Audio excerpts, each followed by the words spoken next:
On vous demandera juste, je rappelle, nous vous remercions. Nous allons juste vous demander quelque chose. Nous allons vous demander de bien vouloir faire en sorte que la PHP ne se serve pas de ce rassemblement pour nous condamner. Ne bloquez pas l'entrée de l'accès à l'hôpital. Monsieur Perron, je vous prie de bien vouloir venir par là, de façon à ce qu'on puisse. On vous demandera juste de bien vouloir. Donc tout d'abord...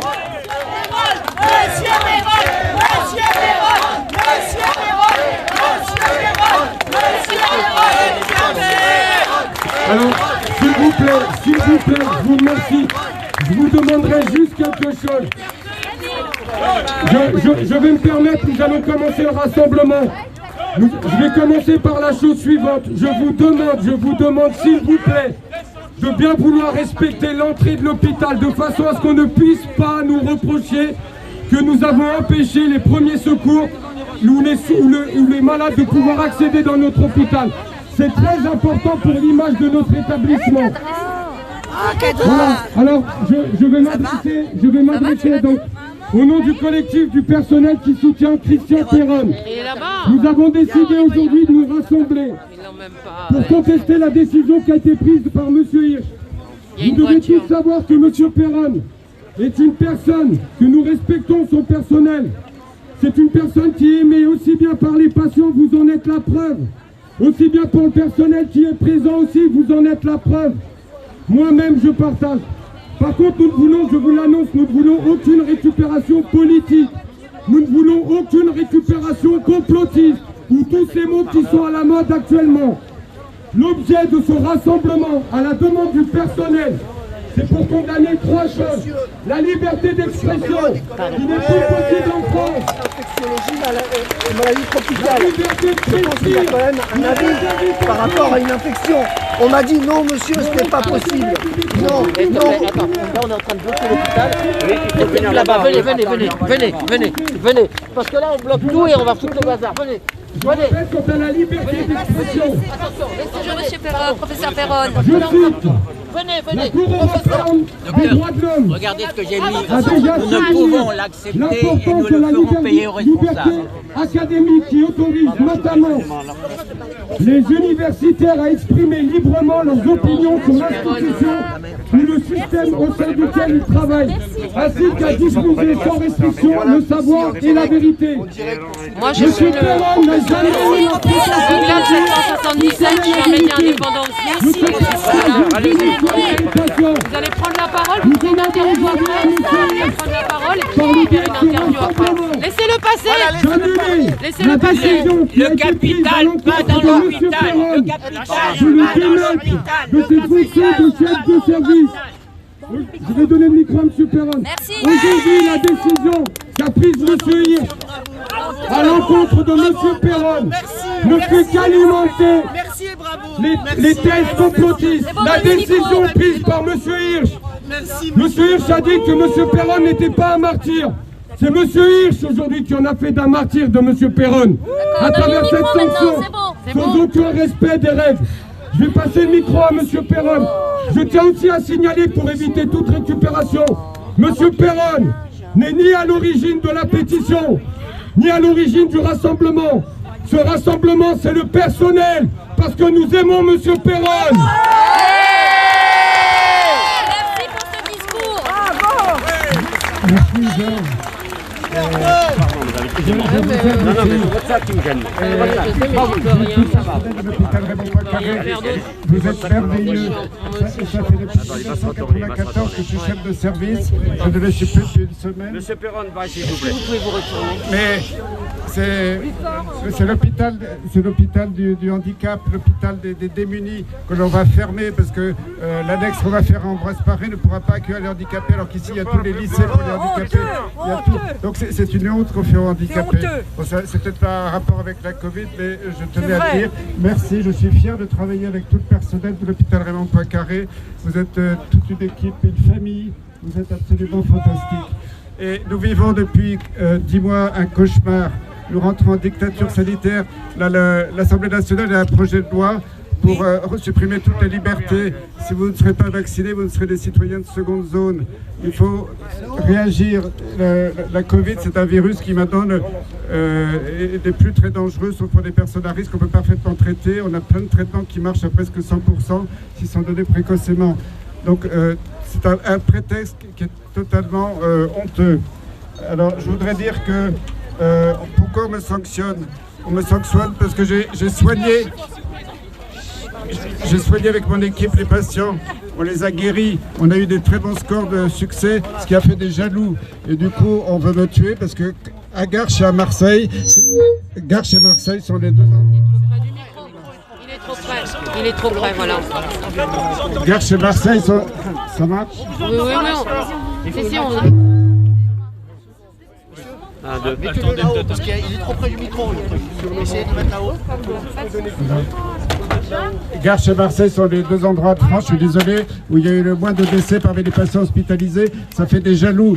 Donc, parce que j'ai soigné, parce que j'ai dit la vérité, j'ai jamais changé de discours depuis le mois de mars. On veut m'abattre, mais c'est une décision politique, ça n'a rien de médical. Je n'ai injurié aucun collègue. Vous pouvez vérifier tous mes propos. Je n'ai trouvé. D'ailleurs, quand Martin Hirsch, quand il m'a reçu l'autre jour, je lui ai dit donnez-moi un seul exemple où j'ai injurié, donnez-moi un seul exemple où j'ai dit des choses qui étaient contre la vérité. Il n'était pas capable de le dire. Et maintenant, j'entends sur les médias des choses absolument horribles. On m'a dit que j'étais assimilable à un dénégateur des chambres à gaz. C'est des choses totalement honteuses, comme ils n'ont pas un seul argument scientifique contre moi ou contre Raoult. Ils cherchent des arguments dans le caniveau. C'est honteux. Moi, j'ai honte pour la médecine en France. J'ai honte pour tous ces médecins qui sont couchés. Et que fait Martin Hirsch, que fait l'assistance publique pour dénoncer les conflits d'intérêts? Martin Hirsch a rappelé l'autre jour qu'il avait créé il y a quelques années le collège de déontologie qui m'a même pas reçu, qui a fait un petit avis, m'a envoyé une lettre gentille. La seule chose qu'on me reprochait, c'est d'avoir dit que j'avais eu moins de morts à Garches, donc c'était une insulte vis-à-vis de mes collègues. Mais de qui on se moque? Parce qu'on soigne, on est condamnable. Parce qu'on guérit, on est condamnable. C'est quoi cette démocratie? C'est plus de la médecine. C'est une dictature, tout à fait. Votre meilleur témoignage, c'est votre livre. Alors, il faut savoir que le collège de déontologie, quand on m'a dit qu'il allait me recevoir, il ne m'a jamais reçu. J'ai regardé sur le site internet de la PHP, il a été créé pour encadrer les médecins qui avaient trop de conflits d'intérêts. C'est ce qui est écrit en toutes lettres. Et pourquoi tous les médecins, je ne citerai pas, parce que je vais être traduit devant la justice en diffamation, mais vous les connaissez. Tous mes collègues qui ont des conflits d'intérêts majeurs, ils sont tous les jours sur les plateaux de télé. Ils sont encore, beaucoup d'entre eux sont dans les comités scientifiques, à l'Élysée, au Conseil de la santé publique, etc. Et c'est totalement illégal. Ils sont toujours là. C'est un scandale. Un scandale d'État. Alors, je dois dire au personnel de l'hôpital et puis à vous tous qui est ici, le peuple de France vous soutient. Regardez la pétition qui a été lancée, c'est pas moi qui l'ai lancée il n'y a même pas 48 heures. On est déjà à plus de 22 000 signataires, c'est énorme. Et continuez à signer. Bravo, bravo. Et continuez à signer. Et le peuple soutient les bons professeurs. Je vous dis merci du fond du cœur. Merci à vous. Merci à vous de votre intégrité. Il faut que tous ensemble on retrouve la liberté qu'on a perdue, l'égalité, la fraternité, certains l'ont oublié. Donc, Bravo. Donc je dirais... On sera là avec vous pour résister, monsieur. Vive notre belle France. Vive notre belle France et vive le service public au service des citoyens. Et merci à toute l'équipe de mon service, de l'hôpital Raymond Poincaré, qui sont absolument fantastiques, je les adore. Et même si je suis plus chef de service, ils continuent à m'accueillir gentiment. Merci à tous d'être là. Alors aussi, j'ai un autre message à faire passer. Parce qu'en tant que personnel et soignant du service de M. Perron, je suis détaché au syndicat, mais je suis un soignant du service de M. Perron. Lorsque le rassemblement a été fait à la demande du personnel, nous nous sommes sentis insultés. La fachosphère, la récupération politique d'extrême droite, M. Perron, je tiens à le dire, n'a jamais tenu de propos d'extrême droite. Monsieur Perron n'a jamais tenu de propos complotistes, que ça plaise ou que ça déplaise. Monsieur Perron a juste cherché à soigner avec le savoir qui est le sien. Il n'a jamais eu la prétention de dire qu'il sait mieux que les autres. Mais je pense que monsieur Perron connaît son travail. Je vous invite tous à regarder son CV. Je ne dis pas qu'il a raison, je ne dis pas qu'il a tort. Je dis juste qu'il a essayé pour nos soignants, pour nos patients et pour tous les gens qui êtes ici, que ce soit le Lyme, que ce soit le Covid ou que ce soit d'autres choses. Monsieur Perron a toujours prêté serment d'Hippocrate et l'a respecté. Je ne me permettrai pas de dire que ses confrères ne l'ont pas respecté. Je ne suis pas en capacité de pouvoir juger. J'espère juste qu'un jour des comptes sera rendu. Je sais que monsieur Raoult, monsieur Perron, monsieur Fouché, Tobiana et bien d'autres ont toujours dit le futur nous dira. Alors oui, le futur nous dira. Aujourd'hui, dès lors qu'on est dans l'opposition, dès lors qu'on se pose des questions qui me semblent légitimes au vu de la gestion de la crise par notre gouvernement, qui a dit tout et son contraire. Et aujourd'hui, nous les gens qui nous posons des questions, nous sommes traités de complotistes. Nous, le personnel soignant, qui aimons monsieur Perron, il est aimé par son personnel. Nous sommes traités de gens de la fachosphère. C'est une honte à tous ces gens-là. C'est une honte d'essayer de faire des récupérations ou de nous coller des étiquettes. C'est lamentable, c'est lamentable. Nous, le personnel soignant, pour ma part, je n'ai aucune appartenance politique. Je respecte l'institution. Monsieur Perron, je mets au défi toute personne, n'a jamais critiqué l'institution. L'institution, la PHP, nous la respectons parce que c'est l'hôpital public pour les citoyens. Nous ne cautionnons peut-être pas les personnes qui sont à la tête de ces institutions et pour des réponses bien précises. Mais à aucun moment, nous sommes d'une appartenance d'extrême droite. À aucun moment, nous sommes des complotistes. À aucun moment, nous sommes des gens de la fachosphère. Nous ne sommes pas tout ça. Nous sommes des soignants qui avons vécu le Covid et des personnes sur les plateaux de télé ont parlé mieux que nous, les soignants. Tout le monde parlait mieux que nous, mais personne ne sait réellement au fond de nous ce qu'on a vécu pendant cette épidémie. Une solidarité est née dans le personnel. Alors monsieur Hirsch, si vous m'entendez, je vous ai déjà fait passer un message au titre syndical. Démissionnez. Cette solidarité qui existe.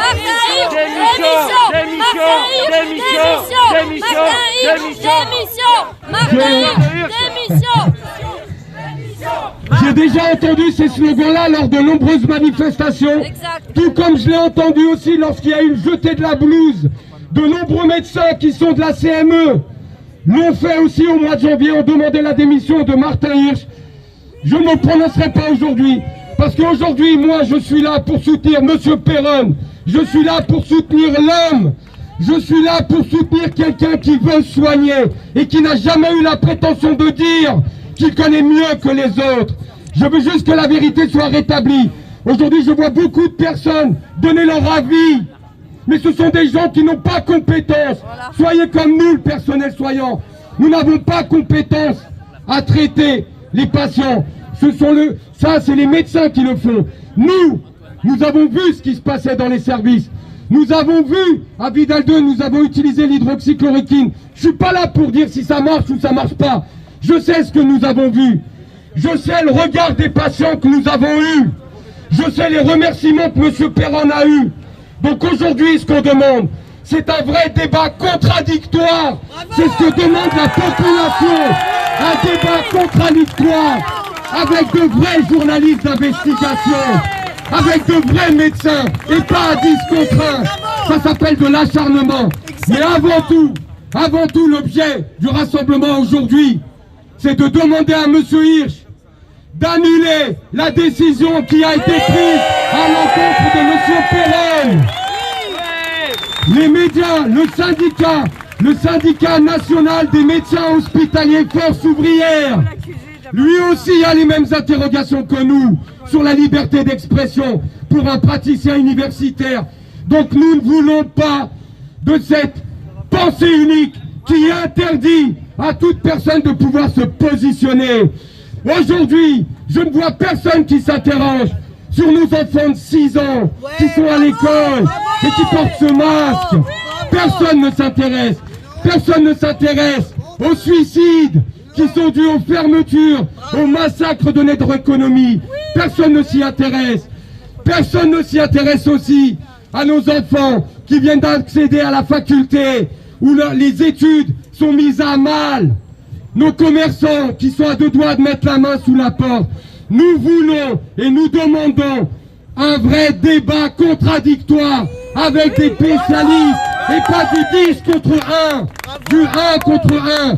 Nous n'avons pas la prétention de dire que l'hydroxychloroquine marche, mais dans ce cas, démontrez-nous que les dernières études qui ont été faites, et dites-nous comment elles ont été faites et sur quel type de patients.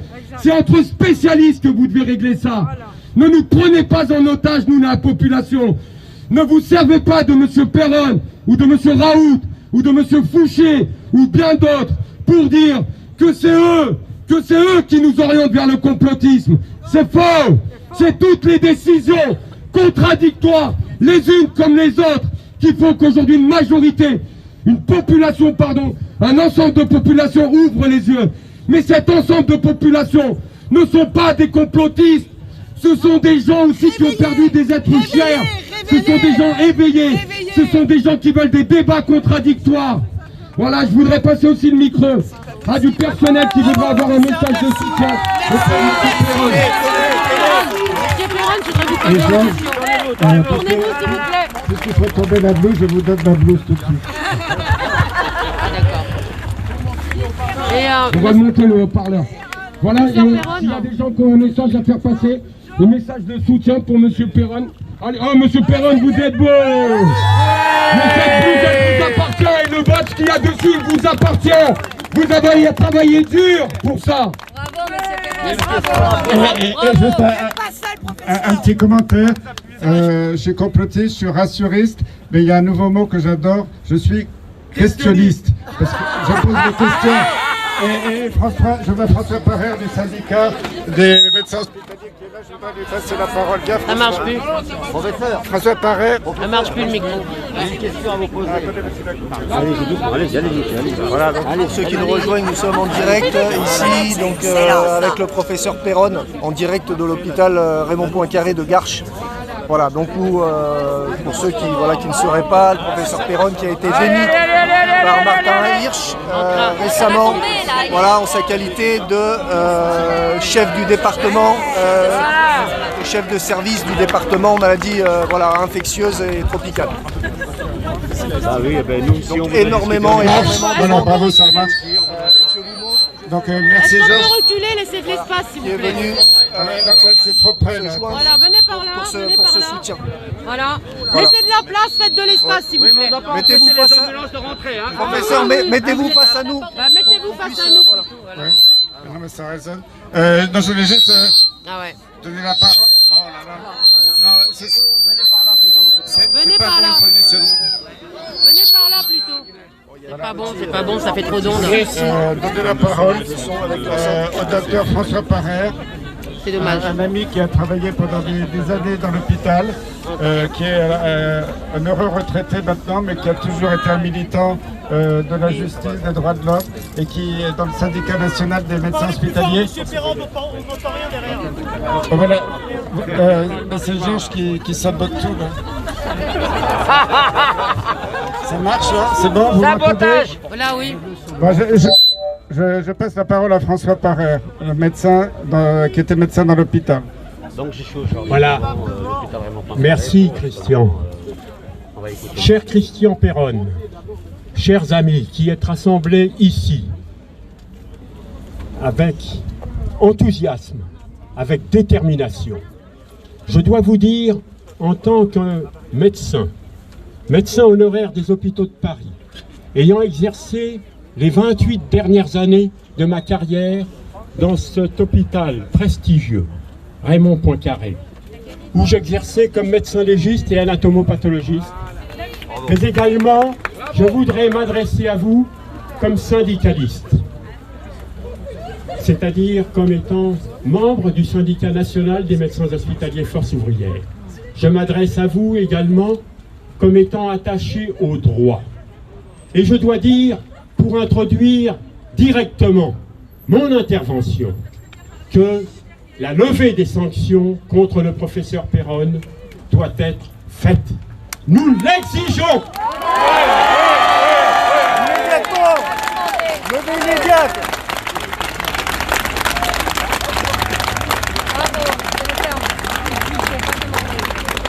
Levée des sanctions ignobles.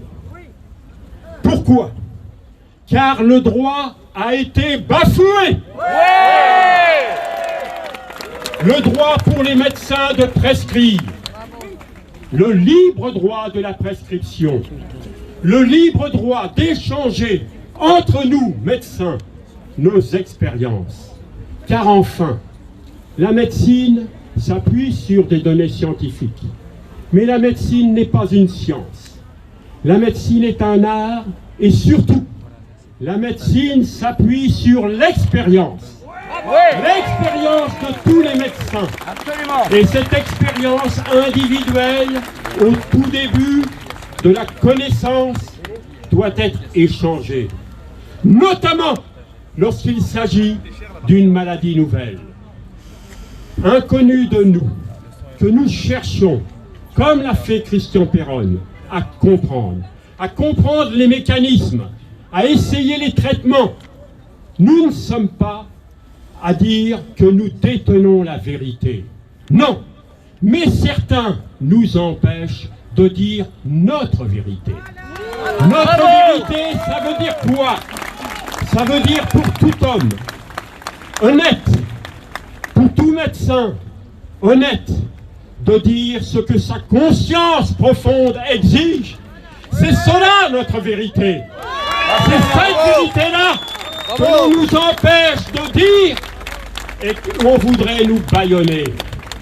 Mais les bâillonneurs n'auront pas raison. Ils ne peuvent avoir raison de la vérité, car la vérité est plus forte que le mensonge. Ou la manipulation. Voilà ce que je voudrais dire. Je voudrais dire aussi que si le droit de prescription, le droit d'échange entre médecins a été bafoué, le droit élémentaire a également été bafoué. J'ai vu, comme probablement vous tous, à la télévision, Monsieur Martin Hirsch.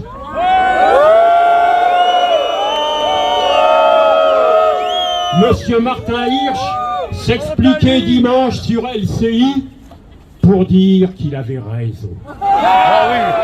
Pour dire cette chose ignoble, qu'il s'appuyait sur l'opinion de la collectivité des médecins pour avoir pris la décision qu'il a prise. Mais je tiens à dire, pour terminer cette intervention, que le droit a été bafoué à cette commission médicale d'établissement de l'assistance publique qui s'est tenue le 1er décembre. Et il a été bafoué pourquoi? Parce que, à l'ordre du jour, il y avait donc cette sanction qui a été prise contre le professeur Péronne. Or, nous sommes dans un état de droit. Certains dirigeants n'arrêtent pas de nous le répéter, de nous le ressasser. Ils nous bassinent avec cela. Mais eux, que font-ils du droit? Eh bien, ils le bafouent. Comment l'ont-ils bafoué? Le professeur Péronne n'a pas été informé de cet ordre du jour. Il n'a même pas été invité pour pouvoir s'expliquer, dire quels étaient de son point de vue les faits pour lesquels il était accusé. Voilà, qu'est-ce qu'il y a en fait, c'est ça. La présomption d'innocence, dont on nous rebat les oreilles pour défendre certains, n'a pas été respectée. Le droit de la défense élémentaire n'a pas été respecté. Le droit pour chacun de pouvoir dire simplement ce qui a été de son point de vue. Le droit de pouvoir déposer un mémoire en défense. Le droit de pouvoir être assisté d'un avocat ou d'un confrère. Tout cela n'a pas été respecté. Le droit a été bafoué. Et cela est inadmissible. Tout est magouille. C'est plus un état de droit, c'est une mafia. Alors, chers amis, je ne serai pas plus long.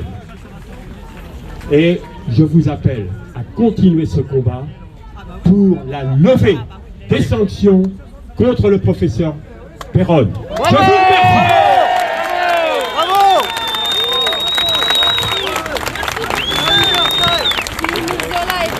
Évite de te mettre devant les caméras, s'il te plaît.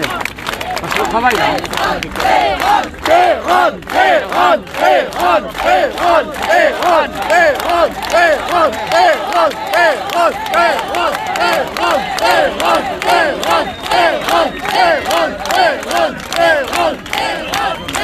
Alors, je fais partie du service du professeur Péronne.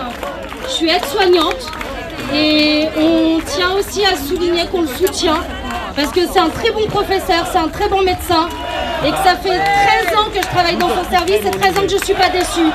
13 ans qu'il nous soutient, que tous les ans il est avec nous, que tous les ans il nous aide, franchement oui, il nous soutient. Parce qu'on en a bavé pendant ces 10 mois et pendant ces 10 mois il n'a rien lâché.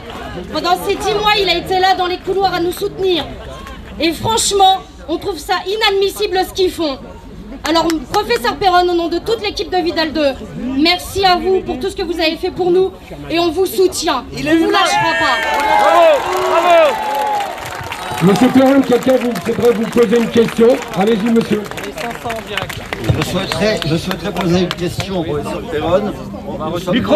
Nous sommes nombreux ici et j'aimerais savoir si on a un petit problème avec le Covid, est-ce qu'on peut venir encore le voir? Non, on n'a pas de consultation ambulatoire pour la Covid. Normalement, tout médecin généraliste a le droit de prescrire l'hydroxychloroquine, l'azithromycine, le zinc, la vitamine D. Tout médecin généraliste, c'est dans la Constitution, il a le droit. Les autorités ont fait croire que les médecins... C'est vrai que c'était interdit pendant une période en médecine générale, mais l'interdiction a été levée début juillet. Donc c'est de la désinformation. Si vous allez être malade du Covid, vous devez exiger de votre médecin un traitement qui marche selon la littérature scientifique internationale. L'hydroxychloroquine marche, l'azithromycine marche, la vitamine D marche, le zinc marche, l'ivermectine marche. C'est un scandale quand on voit encore des gens qui se pavadent sur les plateaux de télé pour dire qu'il n'y a aucun traitement du Covid aujourd'hui, pour vous fourguer un vaccin qui n'a même pas été encore évalué et qui n'est même pas un vaccin, c'est de la thérapie génique dont on ne connaît pas les effets secondaires. Voilà. J'ai une question, moi j'ai une question. Je vous demande, je vais passer le micro, mais juste avant, je vous demande à vous faire, s'il vous plaît. Nous vous redemandons le personnel, nous vous rappelons la raison pour laquelle nous étions là. S'il vous plaît, même si ça nous fait plaisir, lorsque vous voyez un véhicule, nous vous demandons de bien vouloir vous déplacer de façon à ce qu'il accède. Ne donnons pas l'opportunité à l'APHP de condamner ce rassemblement en ayant empêché d'entrer des véhicules. Donc si je peux me permettre de vous demander à tous, dès lors que vous voyez un véhicule, rangez-vous qu'il puisse passer. Et comme ça, nous serons irréprochables. Et notre message passera. Bonjour, Patrice Giberti, j'ai lancé une pétition il y a quelque temps qui a plus de 210 000 signataires sur mesopinions.com pour Raoult et pour Christian Péronne. Je voudrais simplement dire une chose, je ne connais pas un seul pays au monde dans lequel une dictature sanitaire s'applique comme en France. Citez-moi un pays où un médecin de notoriété internationale comme Christian Péronne se voit sanctionné parce qu'il a soigné. Nous sommes dans une dictature sanitaire, mais c'est une dictature dissimulée. Dès qu'un médecin de qualité ose dire le contraire de ce que la doxa veut bien dire, alors la presse, aux ordres, se met à l'appeler ou à dire de lui qu'il est controversé. C'est tout juste si on ne le fait pas passer pour un fou, comme dans l'URSS de Staline. Nous sommes en dictature sanitaire. Soutenons nos médecins, et en particulier Christian Péronne. Merci. Je vais passer la parole à Jean. Est-ce que je peux vous poser une question? Alors, moi j'aimerais savoir, on entend parler aujourd'hui de la troisième vague, donc sur toutes les chaînes on nous parle de la troisième vague, de la condition en Angleterre. Donc qu'est-ce qui se passe exactement aujourd'hui? Parce qu'il y a l'imbrication du vaccin, donc qu'est-ce qu'on peut en dire? C'est pas nouveau. Déjà, il y a 2 mois, on nous avait dit qu'il y avait un virus nouveau, très dangereux, qui arrivait d'Espagne, qui allait ravager l'Europe. Je l'ai toujours pas vu. Là, il y a un virus très nouveau. Alors, c'est sûr qu'un virus... Une mutation. Il y a plein de mutations, il y a plein de variants de ce coronavirus, partout dans le monde. Mais dans l'histoire de la médecine et des épidémies, les variants deviennent toujours de moins en moins virulents. Alors quelquefois ils sont un peu plus transmissibles, ils sont moins virulents, mais ça se voit avec le virus du rhume, on n'en parle pas, ou avec d'autres virus. Donc en Angleterre, il y a actuellement un variant qui est plus transmissible, il est moins virulent. D'ailleurs, quand on regarde les courbes de mortalité en Angleterre, elles continuent de baisser. En France, ça baisse. Alors ils ont bloqué à Douvres et à Calais tous les passages entre le continent et la Grande-Bretagne. Tout ça pour vous faire peur, pour vous demandiez, vous suppliez à M. Macron de vous donner le vaccin au mois de janvier. Alors que ce vaccin n'a pas été évalué dans des conditions sanitaires normales. Donc tout ça, c'est de la manipulation des esprits. Ok, merci. Professeur, je peux vous poser une question, s'il vous plaît? J'ai été moi-même contaminé lors de mon voyage en Afrique en tant que reporter. Et j'ai visité beaucoup de médecins, et vous avez été le seul avec votre service, dont je vous remercie. Vous m'avez sauvé la vie. Aujourd'hui, je témoigne de personnel en tant que journaliste déjà, et en tant que citoyen français lambda, sans aucun parti politique dans la casquette. J'ai une seule question à vous poser. Ce vaccin, s'il existe, on va dire qu'il existe, il est basé sur quoi? Puisqu'on dit qu'on ne connaît pas le virus, on ne sait pas le voir, on ne sait pas s'il est dans la cuisine ou dans la salle de bain, s'il est dans la piscine ou dans le théâtre. Mais comment on a pu dire on a ce vaccin? Expliquez-moi, parce que je suis comme des centaines de Français, voire des milliers, on ne comprend pas le problème. Les théâtres sont fermés, les spectacles sont fermés, tout est fermé, on ne vit plus. Et je fêterai Noël avec ma famille grâce à vous. Merci. Aujourd'hui, la mortalité du Covid, c'est 0,05%. Les victimes, c'est des personnes très âgées, c'est des grands obèses, des gens qui ont des gros problèmes cardiaques, respiratoires, diabète, etc. On les connaît, on peut les protéger. Moi, si j'étais ministre de la Santé, immédiatement, il y aurait des stocks d'hydroxychloroquine, d'azithromycine, d'ivermectine et de vitamines dans les EHPAD, et j'interdirais le Rivotril dans les EHPAD. Voilà. Parce que là, c'est un scandale national. On refuse les traitements qui marchent et qui sont démontrés. Il y a des méta-analyses internationales sur plus de 160 publications qui montrent que ce traitement marche. Pourtant, en Israël, ça marche. Oui, mais... En Israël, ça marche. Moi, je suis désolé. Voilà, vous avez tout à fait raison. Et les vaccins qu'on vous propose actuellement à base d'ARN ne sont pas des vaccins. D'ailleurs, si vous regardez, que ce soit la directrice médicale de Moderna, après Jean-François Delfrécy, qui est le président du conseil scientifique à l'Élysée, que ce soit le ministre Olivier Véran, et plus récemment même Anthony Fauci, le gars aux États-Unis qui fait la promotion de tout ça, ils ont dit en public, c'est pas moi qui l'ai inventé, attention, ce vaccin, soi-disant vaccin, on n'est pas du tout sûr qu'il va protéger, qu'il va empêcher la propagation de l'épidémie. C'est un aveu public, c'est pas un vaccin, parce que moi j'ai jamais vu un vaccin dans une épidémie qui n'empêche pas la propagation, c'est un non-sens scientifique. Donc ça veut dire qu'ils sont en train de nous préparer au fait, et il y en a même qui ont dit, dans les officiels dans différents pays, attention, c'est pas parce que vous êtes vacciné qu'il faudra enlever le masque. Absolument, absolument, oui, oui. Donc, ça n'a plus rien de scientifique, ce langage.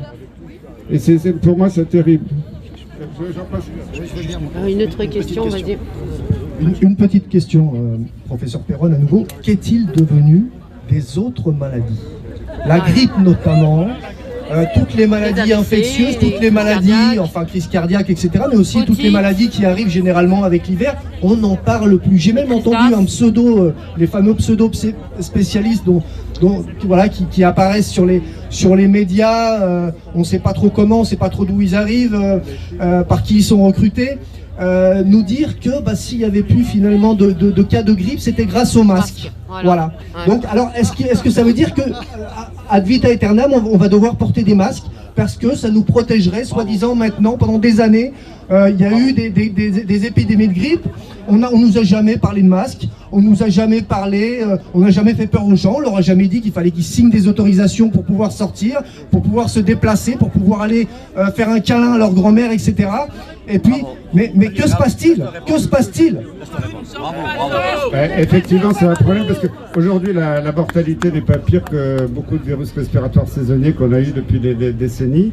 Il y a peut-être eu un surplus de mortalité chez des personnes à risque au mois de mars-avril, mais maintenant, il n'y a plus aucune justification à toutes ces sanctions, à faire crever les gens des cafés, des restaurants, toute la culture. Rendez compte, le monde de la culture, on n'a plus le droit de penser, on n'a plus le droit de se rassembler dans des endroits de plaisir. Le plaisir est interdit maintenant. Vous n'avez plus le droit de rencontrer les gens. Je sais pas, vous avez lu George Orwell, on est en train de vivre aujourd'hui, et c'est terrible. J'ai rappelé Georges s'il est dans les parages, parce que je donnais la parole au personnel de l'hôpital, parce que c'est pas moi qui dois parler. J'ai une dernière question, docteur Perron, parce que j'aimerais avoir une question. Enfin, ma question, elle se porte sur la temporalité et sur la rapidité, en fait, de la requête qui a été déposée, donc des accusations qui vous concernent.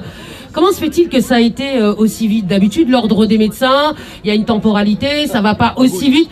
Pour vous, pour le docteur Raoult, et puis pour tous ceux qui sont inquiétés par des accusations de complotisme, comment se fait-il que ça a été aussi rapide? Il faut demander à notre cher ministre de la Santé, Olivier Véran, je pense qu'il a la réponse. Ah d'accord. Bravo. Allez, tiens. Voilà, donc... tous ensemble, déjà, je voudrais tous vous remercier pour le fait que ça se passe bien. Je le répète encore une fois, ne donnons pas la possibilité à ma direction dont nous avons eu une réunion ce matin, parce qu'il semblerait que ce rassemblement est inquiété. J'ai entendu dire que c'est parti à la vitesse de la lumière sur Facebook. En fait, j'ai envie de dire... Vive le peuple! Vive les réseaux sociaux qui nous permettent encore de pouvoir nous exprimer. Je le redis encore une fois de façon à ce qu'il n'y ait pas de récupération. De nombreuses personnes, et M. Perron dont il en fait partie, nous ne sommes pas des complotistes, nous sommes des questionnistes. Contrairement à beaucoup d'autres personnes qui sont des médias de relais, nous demandons aussi, peut-être au-delà du débat contradictoire entre de vrais spécialistes, nous demandons du vrai journalisme d'investigation, nous demandons une vraie presse d'investigation, nous demandons que soient vues les conséquences du port du masque sur nos enfants de 6 ans, nos enfants de 6 ans qui ne savent plus lire. Je suis moi-même père d'enfants et ça m'est difficile. Aujourd'hui, nous perdons le sourire. Nous ne nous voyons plus avec une gaieté dans les visages. Aujourd'hui, nous avons un bout de tissu sur le visage qui nous empêche de montrer nos expressions. Quand j'entends certaines personnes que personne n'a condamnées, même si on s'en est excusé, mais comment peut-on dire, quand on se permet de dire que M. Perron influencie certaines personnes dans le choix des décisions qu'ils doivent prendre? Alors que devons-nous penser quand on entend à la télé que papy et mamie c'est dans la cuisine, qu'il faut couper la moitié d'une bûche? Que devons-nous penser de ça? Aujourd'hui, la plus belle marque que nous pouvons apporter pour cette fête de fin d'année, en plus des respects des gestes barrières, c'est un mot qui est devenu à la mode, c'est comme le mot asymptomatique. Je ne savais pas, mais bon, apparemment on est positif asymptomatique. Mais l'ARS n'a jamais communiqué non plus sur les cycles d'amplification du PCR. C'est ça les questions que de nombreux citoyens se posent. C'est ces questions-là à laquelle nous aimerions avoir un vrai débat contradictoire. Aujourd'hui, M. Macron a dit, je cite, « Nous ne rendrons pas le vaccin obligatoire. Je ne me permettrai pas de dire quel est mon point de vue sur la vaccination. Mais je sais une chose, j'ai vu un projet de loi qui a été déposé où on ne m'interdit pas, où on ne m'impose pas, pardon, de prendre le vaccin. Mais le passeport. On ne me l'impose pas, non. Mais on me dit, si vous ne prenez pas le vaccin, vous serez à l'écart de la société. Vous serez interdit de lieu public, vous serez interdit de transport, vous serez interdit de toutes ces choses. De voyager. Je pense, comme de nombreux, ici nous avons tous eu un jour à nous faire vacciner ou à vacciner nos enfants. Et c'est la première fois de ma vie, j'ai 44 ans. Et comme j'ai dit, je n'ai pas les compétences scientifiques pour pouvoir prétendre que le vaccin marche ou ne marche pas. Je n'ai pas les compétences scientifiques pour dire si l'hydroxychloroquine marche ou ne marche pas. Malgré ce que je sais, ce que j'ai vu dans les services. Mais je sais juste une chose, jamais de ma vie, je dis bien jamais de ma vie, en 44 ans, j'ai vu qu'on voulait m'interdire l'accès à un autre pays, ou l'accès à un lieu public, ou l'accès au métro parce que je refuse de me faire vacciner. Bravo. Alors ça, je ne dirai pas aujourd'hui si je le ferai ou pas. Mais en tout cas, monsieur Hirsch, moi j'ai une proposition à vous faire, monsieur Hirsch. Je suis prêt à me faire vacciner. Et je suis prêt, monsieur Hirsch aussi, à faire une politique de campagne de vaccination dans notre établissement. À une condition, monsieur Hirsch. Vous venez vous faire vacciner dans notre établissement. Et c'est nous qui prenons le vaccin. À une seule condition. Et à ce moment-là, je jure ici devant tout le monde que je serai le deuxième à me faire vacciner après monsieur Hirsch. Ne vous embêtez pas à venir avec le vôtre, je pense que nous en aurons ici. Et à ce moment-là, parce qu'aujourd'hui, des gens qui nous forcent à prendre le vaccin, qui nous disent qu'il est bon pour notre santé ou pas, et je le redis, je ne suis pas scientifique. Mais ces gens-là ne le sont pas non plus pour les médias, ils ne le sont pas. Comment des personnes peuvent nous dire, des barbiers ou autres, j'en passe, interdisons-les de tout. Mais qu'est-ce que ça veut dire? Aujourd'hui, nombre de parents, aujourd'hui on a des enfants en bas âge, nous n'avons plus d'activité pour nos enfants, à part qu'un parc, ou la télé, où sont nos cinémas, où sont nos théâtres, où sont les loisirs qu'on aime faire avec nos enfants? Bravo! Où sont-ils? Voilà, si quelqu'un veut prendre la parole. Monsieur veut prendre la parole. Les loisirs confisqués. Liberté. Bonjour. Liberté. Bravo, Liberté. Liberté. Je vous le dis, M. Perron, vous êtes extraordinaire. Vraiment, depuis le premier jour, vous êtes monté au créneau. Vous n'avez jamais changé de discours. Et tous vos discours ont été d'une clarté parfaite et d'un calme parfait. Vous êtes emblématique, vous êtes iconique. Et vous inscrivez avec honneur votre nom dans l'histoire. Vous êtes en train de sauver notre pays. De sauver notre pays des mains des brigands, des gens qui nous font la guerre. Il a dit, Macron, je fais la guerre. Effectivement, il fait la guerre à notre pays. Il fait la guerre au peuple français. Et le peuple français doit se lever, doit agir. Je convie puisque certains se sont sacrifiés pour ça, eh bien, que tous les samedis, tous les Français descendent dans la rue pour que nous retrouvions notre liberté, notre dignité et la vérité. Et un immense bravo à M. Perron. Bravo, vous êtes extraordinaire et nous vous aimons. Allez-y, madame. Docteur Perron. Allez-y, parlez fort. Docteur Perron, je suis très émue. Je suis très émue d'être tout près de vous là pour vous parler. Et ce que je voudrais vous dire, c'est que vous avez soigné, vous avez sauvé des vies, vous avez sauvé aussi des âmes parce que par votre bon sens, par votre authenticité, par la vérité et la lumière qui est en vous, vous avez sauvé des âmes. Donc nous espérons que la justice vous sera rendue dans ce bas monde, mais en tout cas si elle ne l'est pas, n'oubliez jamais votre valeur. Voilà, vous avez une valeur immense, vous êtes un grand monsieur et nous sommes très nombreux aujourd'hui à vous témoigner notre amour. Bravo. Bravo. Bravo, c'est vrai.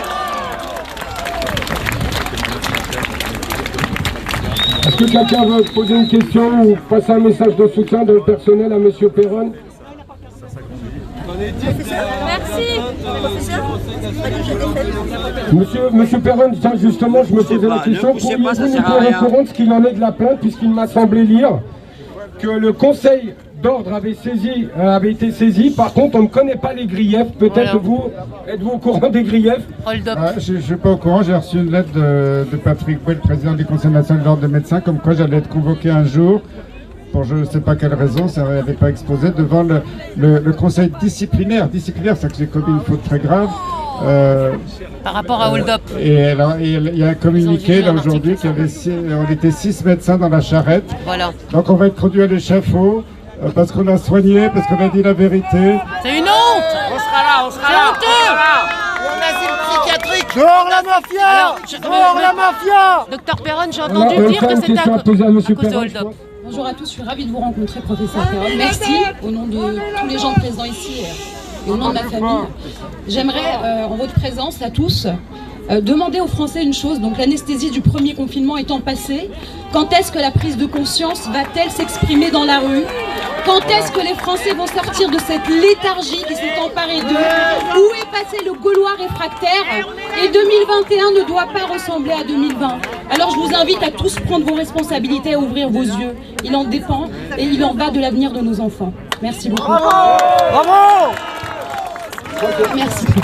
Il y a une question. Voilà, je crois que le message est clair. Vous avez entendu, il y a un moment donné, il faut réagir. Alors, hein? en fait, moi, je voulais simplement apporter mon témoignage au professeur Perron. On a eu l'occasion de se rencontrer. Et voilà, c'est quelqu'un de formidable que je rêve de rejoindre. Je travaille à la paix, à Pompidou. J'ai beaucoup de collègues qui, malheureusement, n'ont pas pu prendre de demi-journée comme moi. Et qui vous soutiennent énormément, mais qui ne sont pas présents. Voilà, donc vous avez du soutien du personnel, de l'assistance publique des hôpitaux de Paris, et continuez dans votre honnêteté, dans votre sincérité. Le patient avant tout, vous n'avez jamais fait de privé. Moi, je vois que ça à Pompidou, presque. Et vous vous soignez avec le cœur, et merci pour tous, quoi. Bravo. Merci. Bravo.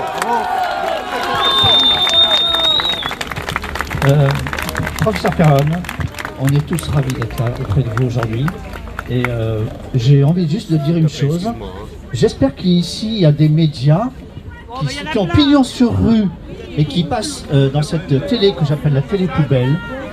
Et je voudrais juste dire une chose. Le livre du professeur Christian Perron est le meilleur de tous les témoignages qui puissent être mis sur la table et dans la rue.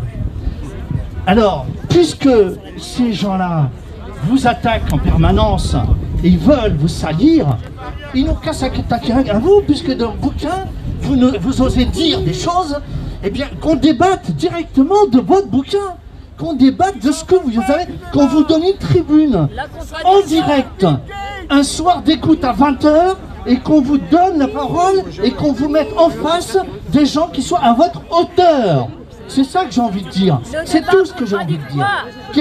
Que ces médias qui nous bassinent tous les jours avec leur merde permanente, eh bien qu'ils puissent donner le ton à ce professeur intègre. C'est pour qui le serment d'Hippocrate a une vraie valeur. Aujourd'hui, parmi tous ces gens du conseil scientifique que décrit le professeur Perron dans son livre, eh bien j'aimerais qu'ils se mettent à la table du professeur Perron et qu'on puisse avoir un direct à 20h et qu'on mette tout sur la table et qu'on discute de ça et que les gens se fassent leur propre idée. Comme ça, c'est un rêve. Voilà. Oui, mais c'est notre démocratie qui est en jeu. On est dans une dictature. Je voudrais juste répondre sur le livre. Parce que le livre, on a dit que j'avais diffamé. Il y a même un médecin, vous vous souvenez, sur un plateau de télé qui avait dit que j'avais accusé des millions de médecins dans le monde des criminels. J'ai jamais tenu ces paroles.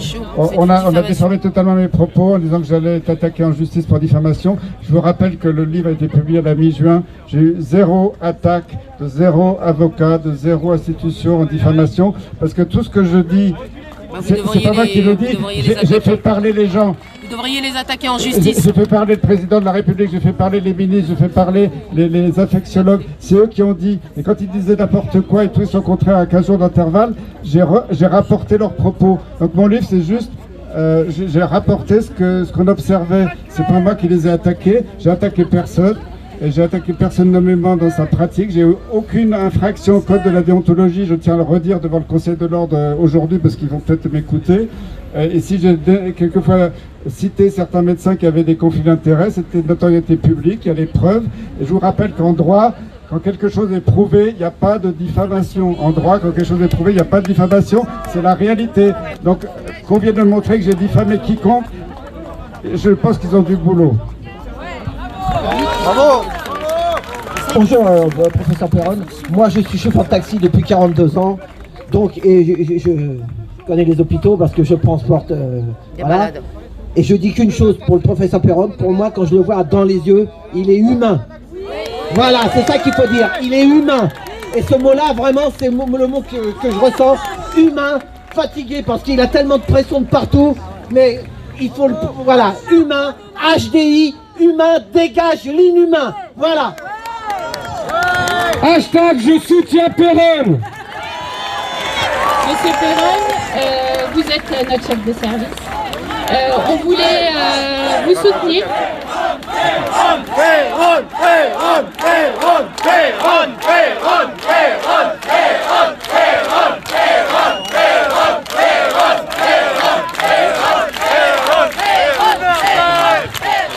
Voilà, vous êtes notre chef de service, vous avez été là quand on a eu besoin de vous, on sera là pour vous, on ne vous lâche pas. Maintenant, il y a beaucoup de collègues qui sont au chevet du patient qui ne peuvent pas descendre aujourd'hui, mais ils sont là, ils sont derrière lui. Et je voulais vous dire aussi, nous en consultation depuis ce matin, on est débordés d'appels, vous êtes soutenus partout en France, des appels de partout, donc on leur dit qu'ils peuvent envoyer des mails à Monsieur Hirsch et surtout, enfin voilà, vous êtes soutenus. Vous êtes soutenus et on ne vous lâchera pas. Bravo, bravo, bravo. Alors je crois savoir aussi qu'il y a la presse, celle ou les médias qu'on ne soutient pas. Donc ce soir, si vous devez faire passer un message sur BFM, CNews, LCI, TF1, regardez bien, nous ne sommes pas complotistes. Il y a des gens de tous bords, des Noirs, des Blancs, des Italiens, des Portugais, des gens de confession juive, des musulmans. Nous ne sommes pas ça et ce n'est pas Monsieur Perron. Nous sommes juste des citoyens qui nous posons des questions et nous n'avons pas les compétences à évaluer ce qui est en train de se passer. Par contre, nous pouvons évaluer des débats contradictoires. Le message est clair, le message est net. Nous voulons des vrais débats contradictoires. Et aujourd'hui, le personnel vous sera fidèle, Monsieur Perron. Jamais nous ne laisserons tomber ce grand professeur. Et aujourd'hui, vous en êtes tous la preuve. Les journalistes qui sont derrière. On n'a pas besoin, nous n'avons pas besoin. Nous ne vous insulterons pas. Nous ne tiendrons pas d'insultes. Nous ne tiendrons pas de propos complotistes. Nous ne tiendrons pas tous ces propos. Tous ces propos qui vous permettent d'alimenter ou de salir une personne. Comme tout le monde sait le faire, nous ne sommes pas ça. L'hôpital Raymond Poincaré aime Monsieur Perron. Que ça pèse ou que ça déplaise. Voilà, on vous remercie. Venez. Et il y a autre chose, c'est que si on s'en prend au professeur Perron, je pense qu'on peut s'en prendre à tout son service et à tout son personnel. Absolument. Alors allez-y. Et je pense qu'on peut aussi s'en prendre à tous ses patients et à tous ceux qui respectent le professeur Perron. Alors allez-y. Essayez de nous attaquer, il n'y a pas de souci, on le soutient. Et enfin, vive la liberté d'expression! Vive le droit de prescrire! Et nous voulons un débat contradictoire! Lorsqu'il faudra, malheureusement pour certains, devoir rentrer parce que vous imaginez que M. Perron soigne, que nos collègues ici de l'hôpital doivent travailler aussi. Nous allons vous demander progressivement et doucement de bien vouloir vous disperser de la façon la plus classe, la plus élégante. Parce que ce que je peux affirmer aujourd'hui, malgré tout ce que vont affirmer certains médias, certains sites complotistes, certains médias, ben regardez bien, il n'y a pas eu de débordement, il n'y a pas eu d'empêchement de pouvoir avoir accès à l'hôpital, il n'y a pas eu de propos racistes, il n'y a pas eu de propos complotistes, il n'y a pas eu de propos antisémites, il n'y a pas eu de propos islamophobes. Non, non et non. Il y a eu juste l'éveil d'une population qui se pose des questions quant à la gestion de cette crise du coronavirus. Et la première des questions que nous, le personnel, alors que nous avons été dévoués, nous avons été fatigués, nous avons pour certains pas vu notre famille dans ce que j'appellerais la première épidémie. J'utiliserai jamais la notion de deuxième vague, je parlerai de deuxième épidémie. Je sais une chose, nous savons le personnel pour de nombreuses que nous avons vues. Et nous savons aujourd'hui qu'il y a des solutions et que la solution qui a été depuis le début, je pense, mise en avant, elle est simple, elle se résume à deux mots. C'est isoler, non pardon, excusez-moi, je ne l'ai pas fait dans l'ordre. Dépister, isoler. Mais il est où le mot soigner ou traiter? Il est où ce mot? Il est où? On demande à être soigné, on demande à être traité, on ne demande pas juste à être dépisté ou à être isolé. Aujourd'hui, personne ne peut nous apporter des garanties sur les traitements, sur les vaccins ou autres. Mais vous nous dites tous, vous reprochez à M. Péronne d'avoir enfreint la déontologie, mais nous forcer à prendre quelque chose dont on n'a pas de recul, ça s'appelle comment? Ça s'appelle comment? Voilà. Merci M. Péronne, et je rappelle, hashtag je soutiens Péronne, nous ne lâcherons pas, nous continuerons. Et nous rappelons le personnel, notre demande est simple. Monsieur Hirsch, nous vous demandons d'annuler la sanction prise à l'encontre de Monsieur Péronne. Et vous savez pourquoi? Annuler la sanction, annuler la sanction, annuler la sanction, annuler la sanction, annuler la sanction, annuler la sanction, annuler la sanction, annuler la sanction, je tiens aussi à préciser, parce qu'il ne faut pas que ça m'échappe. J'ai vu certains médias nous expliquer que le confinement, dans la deuxième épidémie, enfin le couvre-feu dans un premier temps, le confinement, c'était pour le Covid. Non, enfin j'ai envie de vous dire à tous les médias peut-être au fond, mais vous êtes les bienvenus, n'ayez pas peur, nous n'aurons pas de gestes violents, nous ne sommes pas des black blocs, nous sommes des soignants. J'ai juste envie de vous dire, ça vous parle le Parisien en 2017? La grippe? Ça vous parle tout ça? Vous savez, ça fait plus de 10 ans que les soignants, nous nous battons pour informer la population de la destruction du service public de nos hôpitaux. Ça fait plus de 10 ans qu'on vous dit qu'on manque de personnel dans nos hôpitaux. Mais vous étiez où à cette époque? Vous étiez où tous? On avait besoin de vous. Et je voudrais vous dire, par contre, je le pense, et ça vient du fond du cœur, lorsque M. Hirsch a fait l'organisation du temps de travail en avril 2016, l'arrêté, ça vous parle la presse au bout? Ça vous parle? Hein? Vous nous avez vus comment tous? Vous nous avez vus comme des privilégiés qui défendions nos repos. Mais c'est pas nos repos qu'on défend, c'est le soin pour les patients. Vous ne savez pas ce que c'est que s'occuper d'un malade. Vous ne savez pas ce que c'est que faire une toilette. Vous ne savez pas ce que c'est que le relationnel. Et aujourd'hui c'est de ça. Mais c'est pas M. Macron qui est derrière ça, parce que ça date depuis des années. C'est ça qu'on nous a enlevé à nous les soignants. Aujourd'hui on traite les hôpitaux comme on traiterait une entreprise. Mais nous avons affaire à des humains. Nous n'avons pas affaire à de l'argent, à des contrats, à des dividendes. Nous soignons la population comme demain, nous serons un jour amenés à être dans ces lits ou dans ces EHPAD. Et moi, j'ai toujours fait le maximum pour que demain, si je dois être hospitalisé, j'ai exactement le même traitement à mon encontre que moi j'avais pour les soignants. L'amour du patient, pardon. L'amour de ce que je fais, pouvoir le regarder dans les yeux, le réconforter, lui apporter de la chaleur, toutes ces choses qui disparaissent progressivement dans nos hôpitaux. Nous ne voulons pas de ça. Nous voulons la vraie défense d'un hôpital public. Nous voulons la défense pour que les gens puissent se soigner. Parce qu'en catimini, qu'est-ce qui va se passer à partir de septembre? De nouveau, il va y avoir un forfait urgence. Mais jusqu'à quand? Jusqu'à quand? La France est un pays où le social a toujours existé. Mais pourquoi voulez-vous le détruire? Nous, les Français, nous n'avons pas de problème à distribuer aux autres, dès lors qu'on peut distribuer. Alors arrêtez tout ça, vos démagogies qui est irréaliste. Arrêtez de croire que nos hôpitaux ont été saturés. C'est le Covid. Non, messieurs, dames, c'est pas le Covid qui a saturé nos hôpitaux. C'est les diverses politiques qui ont eu lieu sur les restructurations de nos hôpitaux. C'est ça la vérité. Bravo. Merci, Bravo. Alors je vais me présenter, je suis Georges. Je suis un aide-soignant du service du monsieur Péronne, détaché au syndicat depuis 2014. Nous avons toujours été dans cet établissement parce que je ne veux pas qu'on prête des appartenances à qui que ce soit. Nos organisations syndicales dans ce site, même si nous n'avons pas toujours été d'accord avec la direction, nous avons toujours été ouverts au dialogue social. Nous avons de vrais échanges avec nos directions. Même si nous ne sommes pas d'accord sur tout, nous avons de vrais échanges. Nous avons une direction locale qui prend en compte nos demandes ou la détresse de certains de nos collègues. Mais malheureusement, au-dessus, il y a ce que j'appelle le siège. Et le siège file des règles ou une manière de gérer.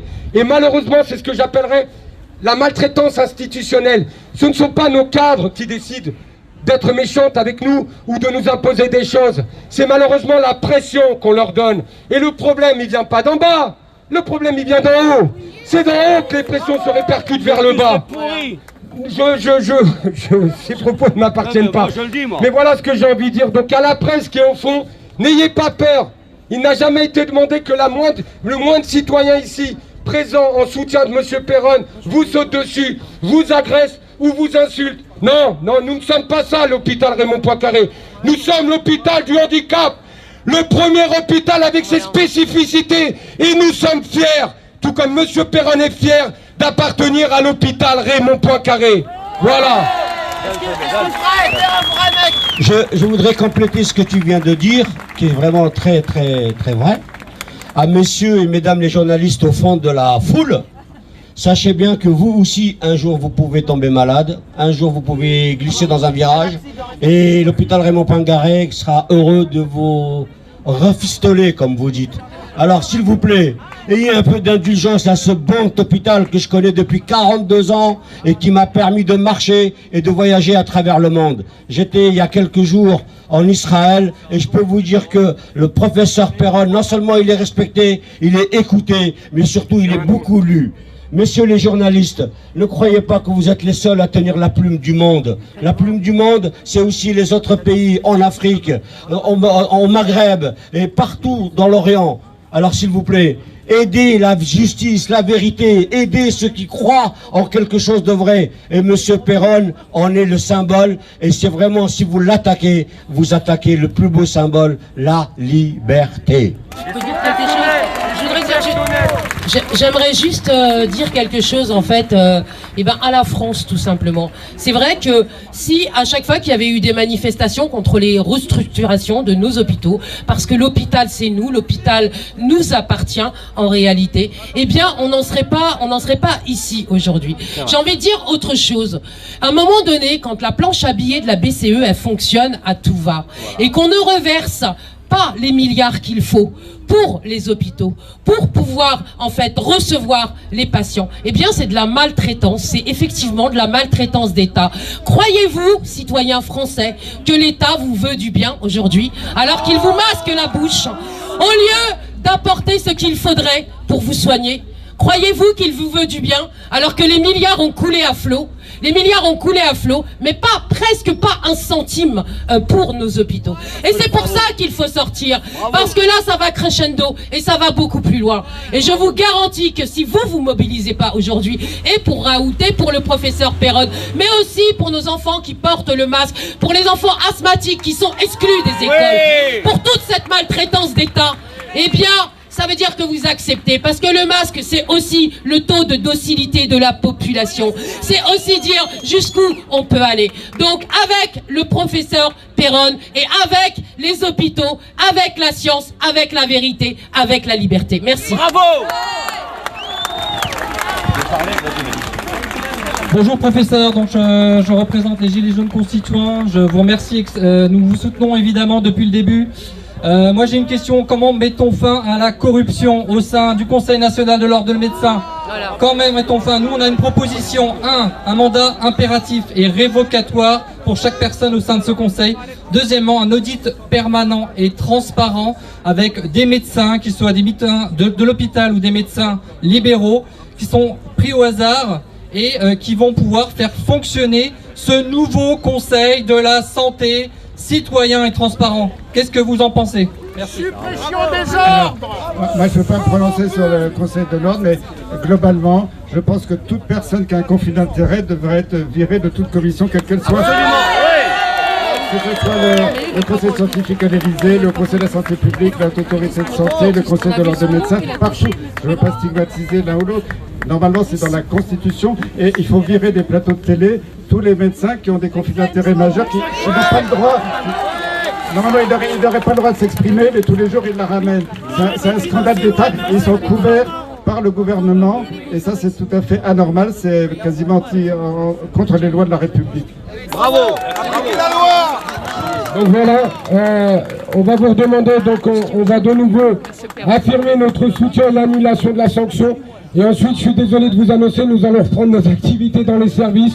peut-être qu'il serait intéressant pour certains, je ne sais pas, de peut-être l'avenue Victoria, avec ce que j'appelle des dépôts au niveau de la préfecture, et vraiment faire avec la réglementation. Mais aujourd'hui, nous remercions, je le redis, nous soutenons M. Perron et nous demandons l'annulation de la sanction. Annuler la sanction, annuler la sanction, annuler la sanction, annuler la sanction, annuler la sanction, annuler la sanction, annuler la sanction, annuler la sanction, annuler la sanction, annuler la sanction, annuler la sanction. En tout cas, j'ai un message à vous faire passer.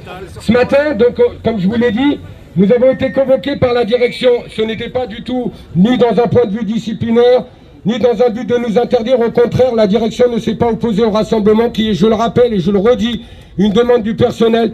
Nous avons aussi demandé à l'administration, puisque c'est aussi une demande du personnel, de pouvoir mettre les banderoles. Donc voilà, ce que je vais vous demander pour finir, parce qu'on doit reprendre notre activité, contrairement à d'autres, hein, au son, hein, nous allons devoir reprendre. En tout cas, nous vous remercions pour tout. Nous vous remercions de vous être déplacés. J'espère que demain, ou dans les jours à venir, il y aura un autre rassemblement peut-être pour faire coucou lors d'une CME au niveau du siège de la PHP. Mais le plus important, si elle doit avoir lieu, elle ne viendra pas de nous, le personnel de Raymond Poincaré, comme vous pouvez l'imaginer, mais que ce soit déposé au niveau de la préfecture, de façon à ce qu'on ne reproche rien. Parce qu'aujourd'hui, le message qu'on a voulu faire passer à notre directrice et au directeur du GH, c'est que les choses se passeraient de manière correcte. Et je pense qu'elles se sont passées de manière correcte. Et pour ça, nous vous en remercions. Et le personnel de Raymond Poincaré, le personnel vous remercie de vous être déplacés, d'être nombreux. Je ne rentrerai pas. Et on vous remercie pour tout ça. Voilà. On va être obligé de mettre fin parce qu'on va reprendre nos activités. Mais en tout cas, nous vous remercions à tous pour la solidarité. Merci à vous tous. Merci du fond du cœur. Perron, Perron, Perron, Perron, Perron, Perron, Perron, Perron, Perron. Rendez-lui sa liberté de s'exprimer. Rendez-lui sa chefferie de service. Laissez-le exercer dans notre établissement. Mais surtout, écoutez le message de son personnel. Nous voulons que vous réintégrez M. Perron parce que nous aimons ce professeur. Nous ne nous permettrons pas de juger ce que vous dites, de propos qu'il aurait tenus. D'ailleurs, on les attend tout le temps. Nous aimons cette personne pour ce qu'il fait pour nos malades et pour l'écoute qu'il a pour son personnel. Voilà, monsieur Hirsch, le message que j'ai à vous faire passer en tant que représentant du personnel de cet établissement. Et en tout cas, je vous demanderai à tous, et vraiment ça me tient à cœur, de façon à ce qu'on ne soit pas attaquable ou qu'on ne reproche pas. Vraiment, quand vous allez vous disperser, autant pour moi, faites-le de manière la plus juste. Nous avons promis que ce serait un rassemblement pacifique. Et je suis fier d'appartenir à cet hôpital et de m'être rendu compte que c'est vraiment ce que je voulais. Un rassemblement pacifique, où on échangerait, où on ne serait pas d'accord et où il y aurait un soutien. Je n'avais aucun doute sur le rassemblement. Je n'avais aucun doute sur le soutien. Alors s'il vous plaît, je vous demande à tous, ne m'enlevez pas le doute de me dire que ça va mal se passer quand on va nous se quitter. Ce serait trop facile pour eux. Je vous en remercie à tous. Et merci de vous être déplacés. Et vive l'hôpital Raymond Poincaré!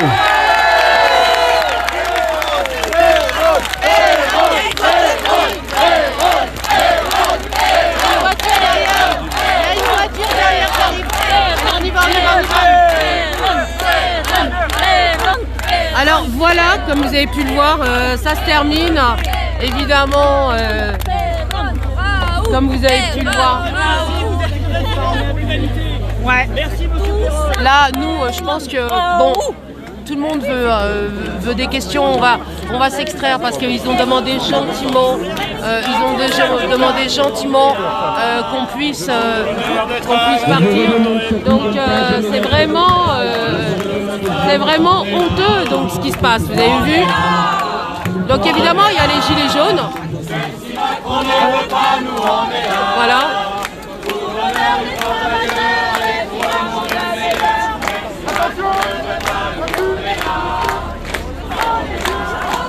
Voilà, donc beaucoup de monde aujourd'hui pour un jour 2 semaines devant l'hôpital de Garches.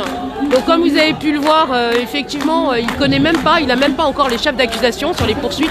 Moi j'ai lu dans un article qu'il eût été question également du court-métrage Hold Up. Donc à chaque fois qu'on va avoir des personnes qui vont venir contredire ce qui est dit dans les médias mainstream, eh bien il va être sanctionné. Cette sanction, finalement, elle est un peu stupide parce qu'aujourd'hui, c'est vrai qu'elle montre qu'on veut entendre qu'un seul son de cloche. En tout cas, c'est ce que moi, j'ai l'impression. Et le contre-débat qui a été réclamé ici, il faut qu'il ait lieu. Parce que sinon, ça va continuer à devenir malsain. Tout simplement. Je vais essayer de voir s'il n'y a pas Nadia, si elle a envie de vous parler ou de dire quelque chose sur la situation. Voilà. Donc tout le monde va essayer de se disperser. Voilà.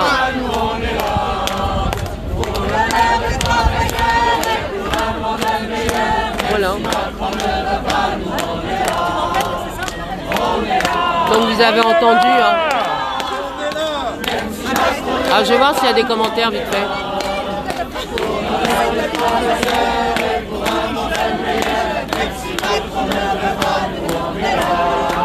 Courage, professeur Perron, vitamine et huile de Habba Saouda.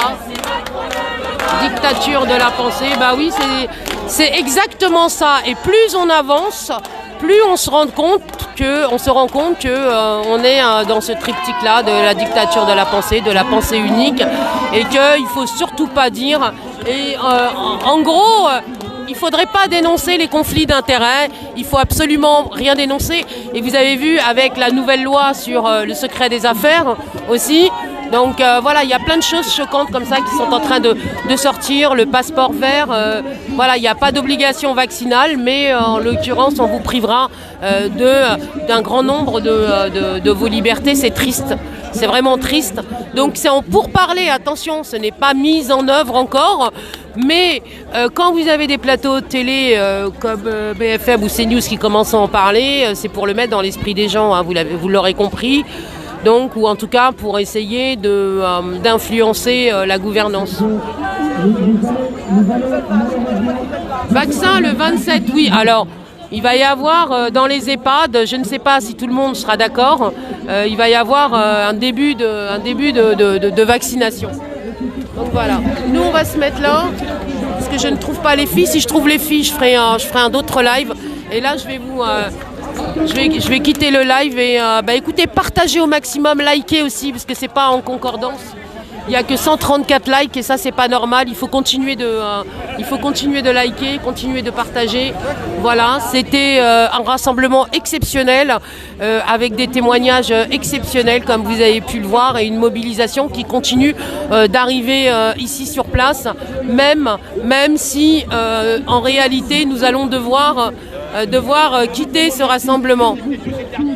Alors les amis, vous êtes là? T'as quelque chose à dire rapidement avant que je coupe? Oui. Vas-y, dis-nous quelque chose, Joël. On se rend bien compte que là, on se rend bien compte que là, par rapport au professeur Perron, on voit bien le rassemblement. Oui, il y a du monde, mais on voit bien comment on piétine à faire l'union nationale par rapport à la pierre angulaire qui permet de prendre en otage l'ensemble de nos populations. C'est là où c'est triste, c'est là où c'est dommageable. Et le séparatisme, mais il a dit qu'en tout cas, il n'appartenait à aucun parti politique. Tout à fait. Que eux, c'était uniquement soigné dans l'intérêt public, et ils l'ont bien précisé. Donc je pense que... Et c'est bien là où tout le monde doit savoir mettre ses opinions. La propagande, on doit mettre ses opinions de côté, mettre la nation en avant et savoir faire l'union au-delà de tous les clivages. C'est super important. Je vais mettre un micro. Voilà. Je vais mettre un micro.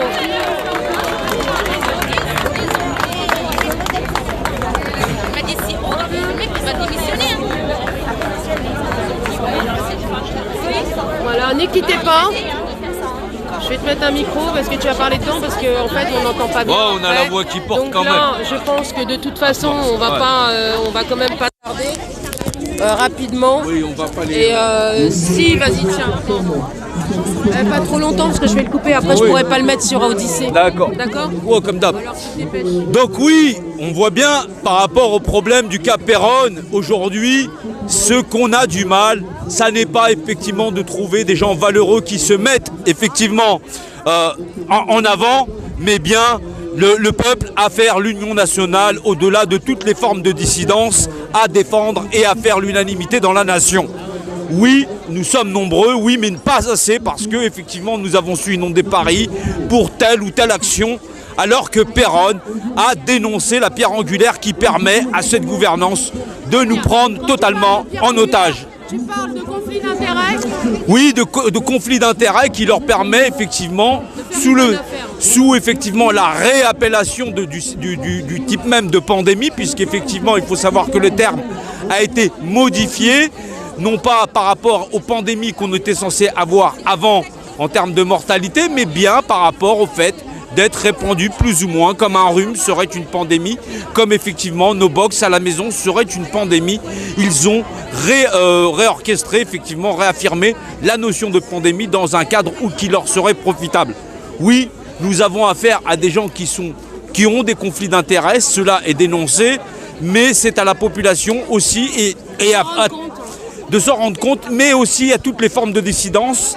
Est-ce que tu crois que la population elle se rend compte que en fait on est vraiment dans une situation extrêmement dangereuse? Oui. Et par rapport au vaccin, parce oui, les gens ceux qui ne sont pas d'accord avec le vaccin seraient des complotistes.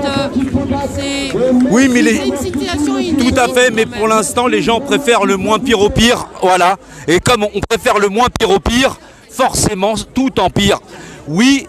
Les populations sont conscientes, mais les populations, il faut savoir qu'on est opposés les unes aux autres, et ça va des forces de sécurité, au personnel sanitaire, et aussi à toutes les formes de dissidence.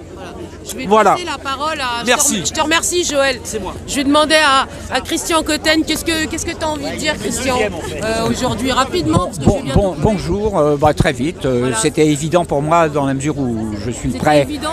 C'était évident de venir ici parce qu'effectivement, Péronne est en train de se faire massacrer. Enfin, en tout cas, on tente de le massacrer. Bon, nous sommes en guerre, hein. Là pour moi c'est très clair. Mais qui est en guerre? C'est une véritable guerre. C'est une guerre des élites contre la population. Voilà. Il faut appeler un chat un chat. Il faut être... c'est une guerre contre l'état civil, j'ai l'impression. C'est une guerre contre la population, c'est une guerre de certaines bandes criminelles organisées qui utilisent aujourd'hui les institutions de l'État pour mener une véritable guerre contre la population. On n'est pas très loin de la Cour pénale internationale. Là, il va falloir très très sérieusement songer à cela pour un certain nombre d'énergumènes qui prétendent diriger ce pays. On est dans du crime organisé de masse là. Et Péronne, évidemment, c'est une des premières victimes de cette guerre. Et il est évident qu'il faut tous se mobiliser pour le défendre le plus loin possible. Merci à toi. Merci Christian, je te remercie beaucoup. Fatih, tu veux dire un petit mot avant que je coupe? Oui, bien sûr. Qu'est-ce que tu veux? Donc, pourquoi tu soutiens? Écoute, je crois que tout le monde est conscient de la situation. Ils ont bien parlé d'une chose qui est très importante et j'attendais qu'on dise ce mot-là, le débat contradictoire. Mais c'est la seule chose qu'on demande, c'est le débat contradictoire. Arrêtez à chaque fois de criminaliser les gens, de mettre des étiquettes, de faire croire qu'on est là parce qu'on est des complotistes. Ce n'est pas être complotiste de vouloir le débat contradictoire. S'il n'y a pas de débat contradictoire, nous sommes dans une dictature, tout simplement. Il faut dire les mots. Arrêtez à chaque fois de nous faire croire qu'on est dans une pseudo-démocratie parce qu'on peut circuler quelques heures par jour. Non mais on y va là dans le régime autoritaire totalitaire. Alors il y a une chose. Parce que c'est un pays qui... Mais t'as regardé Stéphane Hessel, il n'y a pas longtemps je suis tombée sur la vidéo de Stéphane Hessel, il a dit une chose, et j'ai dit mais Nadia il n'a pas tort, il a rappelé une chose historique, c'est que la France, il a dit ne croyez pas que la France était résistante à l'époque, la France elle était vichiste à l'époque, il n'y avait qu'une poignée de résistants, il y a plusieurs choses, c'est que tu es dans une société multiculturaliste, et c'est la vérité, tu es dans une société multiculturaliste. Donc il y a des gens qui ne comprennent pas le débat de certains qui disent on va se battre pour la France, les valeurs françaises. Les gens ne se reconnaissent pas dans cette identité. Quand on divise une population, les gens ne partagent pas les idées de tout le monde et ne se reconnaissent pas sous une forme d'identité. Il y a plusieurs explications. Mais il est important ce contre-débat. C'est le principe même d'une démocratie. Après, il y a autre chose qu'il faut savoir. Le Conseil de l'ordre des médecins. L'ordre des médecins, c'est comme la police nationale. Le Conseil de l'ordre des médecins, c'est comme la police nationale. Il est né sous Vichy. Il a été créé sous Vichy. Et tu sais pourquoi? Parce que leur but, c'était d'évincer tous les médecins qui étaient de confession juive. À l'origine, l'histoire de l'ordre des médecins, il faut le rappeler, c'est naissance sous Vichy comme la police nationale. Il a été dissous en 40... en octobre 40, je crois qu'il a eu, où il est né en 40. Non, il est né en 40, quand justement, tu connais le décret Crémieux qui permettait, en 1870, Crémieux, il a fait un décret qui permettait de donner la nationalité française à tous les juifs d'Algérie. Hein? Le Conseil national, il a été créé en octobre 40, juste après que le décret Crémieux a été aboli, justement pour éliminer de la sphère des médecins, tous les médecins juifs. Ensuite, il a été dissous et recréé par le général de Gaulle en 45, je crois, quelque chose comme ça. Et ils nous font croire qu'il est né en 1945, ce Conseil de l'ordre des médecins. Mais non. Et aujourd'hui, on assiste à quoi? Eh ben, on a l'impression qu'on a le Conseil de l'ordre national des médecins façon vichiste, qui fait la chasse à tous les bons médecins, les médecins intègres, les professeurs émérites qui sont connus mondialement, on leur intente des procès. Je ne sais pas si vous vous rendez compte, on a des personnes, comme ils l'ont dit tout à l'heure, qui n'ont aucune connaissance scientifique et qui viennent taxer de charlatanisme des professeurs émérites. Mais punaise, système de valeur inversée, il faut remettre les choses dans le bon sens. Non mais il faut regarder l'histoire de ce Conseil de l'ordre des médecins. Tu peux faire voir ce que tu veux. Mais c'est la manipulation, tu l'as toujours dit, très bien expliqué. C'est la fabrique d'opinion, la manipulation des masses. Et tant qu'on n'aura pas récupéré un média, mais pas les médias privés parce qu'eux ils sont au nom de l'oligarchie. Oui, mais t'es pas un média traditionnel, tu passes pas sur toutes les chaînes. Il faut qu'on ait une chaîne comme par exemple France Info. Il faut qu'on aille sur un média public et on a ce droit. C'est un droit. On doit récupérer ce droit à la parole publique, à la vérité. Donc tiens, je vais te laisser parce que j'étais avec Laurent. Du coup, merci. Non, mais il voulait pas parler en fait. On va parler d'un truc. Allô. Du coup, écoutez, je vous invite à partager. Je vais couper la vidéo parce que j'aimerais bien en mettre un bout sur Odyssée. Et je vous embrasse. Paix, amour, justice, lumière, égalité, fraternité et vérité. Et vérité. Voilà. Le professeur Perron s'en va. Voilà. Et je vais vous laisser là-dessus. Et je vous demanderai de partager. Abonnez-vous.